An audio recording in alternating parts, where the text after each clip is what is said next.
Mini popcorn সিঙ্গারা বানানো একদম সহজ একটা রেসিপি শেয়ার করব। আর এর চেয়ে মজার ব্যাপার হলো এগুলো একবার বানিয়ে পুরো মাস জুড়ে সংরক্ষণ করতে পারবেন। বানানো যেমন সহজ, খেতেও একদম মচমচে। তো আশা করছি সাউন্ড শুনে বুঝতে পেরেছেন। আসসালামু আলাইকুম এভরিওয়ান, ওয়েলকাম মাই চ্যানেল শখের রাঁধুনি। আজকে আমি একদম সহজভাবে আপনাদেরকে বানিয়ে দেখাবো। এর জন্য আমি একটা বাটিতে 1.5 কাপ ময়দা নিয়ে নিলাম। আপনারা বেশি বানাতে চাইলে বেশি বা কম নিয়ে নিতে পারেন। এরপর আমি আমার স্বাদ অনুযায়ী লবণ দিয়ে দিলাম 2 চামচ মতো তেল, এবং দিয়ে দিলাম সামান্য একটু কালো জিরা। এটা আপনারা চাইলে স্কিপ করতে পারেন। এবার এগুলোকে একটু প্রথমে শুকনো উপকরণগুলো ভালো করে মাখিয়ে নেওয়ার পরে নর্মাল টেম্পারেচারের পানি দিয়ে একটা ডো রেডি করে দিব। সাধারণত যেভাবে আমরা পরোটার ডোটা করি তার থেকে একটু শক্ত হবে। এরপর এটাকে আমি আধা ঘন্টার জন্য রেস্টে রেখে দিব ঢাকনা দিয়ে। এবার আমি এখানে একটা গ্রেটার দিয়ে আলু ম্যাশ করে নিয়ে নিলাম। কাজটা আপনারা চাইলে হাতেও করতে পারেন, তবে যাতে কোনো লাম্পস না থাকে, দানা ভাব না থাকে, ঠিক এভাবে করে ম্যাশ করে নিয়ে এবার এখানে আমি দিয়ে দিব গুঁড়ো মশলাগুলো। একদম আমি এখানে কোনো পেঁয়াজ কিংবা কাঁচামরিচ ইউজ করবো না। সো ঝালের জন্য আপনারা মরিচ গুঁড়ো অথবা চিলি ফ্লেক্সও দিতে পারেন।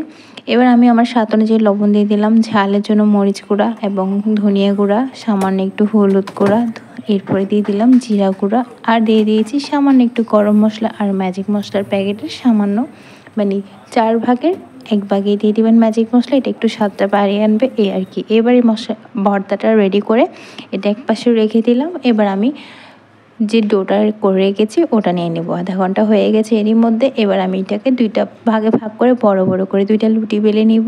এবার এর মধ্যে আমি পুরটা দিয়ে দিব। পুরটা দিয়ে একদম ভালো করে ছড়িয়ে দেওয়ার পরে এবার উপর থেকে আরেকটা রুটি দিয়ে দেবো। রুটিগুলো খুব বেশি পাতলা হতে হবে, খুব বেশি মোটা না।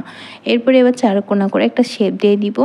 ঠিক এভাবে করে স্কেল দিয়ে 4 কোণা করে কেটে নিব, যাতে দেখতে সুন্দর হয় আর পারফেক্টভাবে শেপটা হয়। ঠিক এভাবে করে আসলে দেখেই বুঝতে পারতেছেন কীভাবে করে কাটতে হবে। সেম প্রসেসিংয়ে একদম 4 কোণা করে নিব, মানে ডানে থেকে বামে একবার মার্ক করব, এবার উপর থেকে নিচে একবার। ঠিক এইভাবে করে করলে কিন্তু রেডি হয়ে যাবে। আপনি যদি আমার চ্যানেলে নতুন হয়ে থাকেন তাহলে অবশ্যই আমার চ্যানেলটি সাবস্ক্রাইব করে দিবেন, পাশে থাকা বেল আইকনে ক্লিক করে দিবেন। এবার হলো মেইন প্রসেসিং, এই মিনি পপকর্ন সিঙ্গারার ভাজটা। ঠিক একদম সহজ, একটু লক্ষ্য করে দেখুন। জাস্ট এক ডান, মানে 4 কোণা করে জাস্ট কোনাকুনি করে এভাবে করে ভাঁজটা দিতে হবে। মানে 2টা পাশ ভাঁজ দেওয়ার পরে অপর 2টা পাশ ঠিক এইভাবে করে লাগিয়ে দিলে কিন্তু, জোড়া লাগিয়ে দিলে কিন্তু রেডি। আর দেখতে কিন্তু ফুলটা অনেক সুন্দর লাগে। আমি ফুলেই বললাম, আমার কাছে এই রেসিপিটা একদম সহজ লেগেছে এবং খেতেও অনেক মজা। আর সংরক্ষণ করার কারণে যখন খুশি তখন খেতেও পারবেন, যেহেতু ঠান্ডা হওয়ার পর আপনি এটা সংরক্ষণ করতে পারবেন। আমি আপনাদের বোঝার সুবিধার্থে আরও কয়টা বানিয়ে দেখাচ্ছি।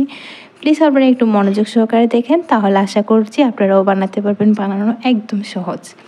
তো এবার আমি এখানে সবগুলো বানিয়ে নিয়ে নিলাম। আপনারা চাইলে এই পর্যায়ে এটাকে ফ্রোজেন করে রেখে দিতে পারেন, যখন মন চায় তখন ভেজে পেতে পারেন, কিংবা এভাবে করে বানিয়ে একেবারে বয়াম করে সারা মাস জুড়ে খেতে পারেন। তো এখানে আমি একটা ফ্রাই প্যানে তেল গরম করে, তেলটা ভালো করে গরম হলে সিঙ্গারাগুলো দিয়ে একদম ব্রাউন কালার করে ভেজে নেব। তবে হাতে সময় নিয়ে ভাজতে হবে, খুব তাড়াহুড়া করলে পুড়ে যাবে। সেই জন্য একদম মিডিয়াম টু লো ফ্লেমে রেখেই ভাজতে হবে। আর দেখেন কতটা মুচমুচে হয়েছে, খেতেও অনেক মজা। অবশ্যই বাসায় ট্রাই করবেন।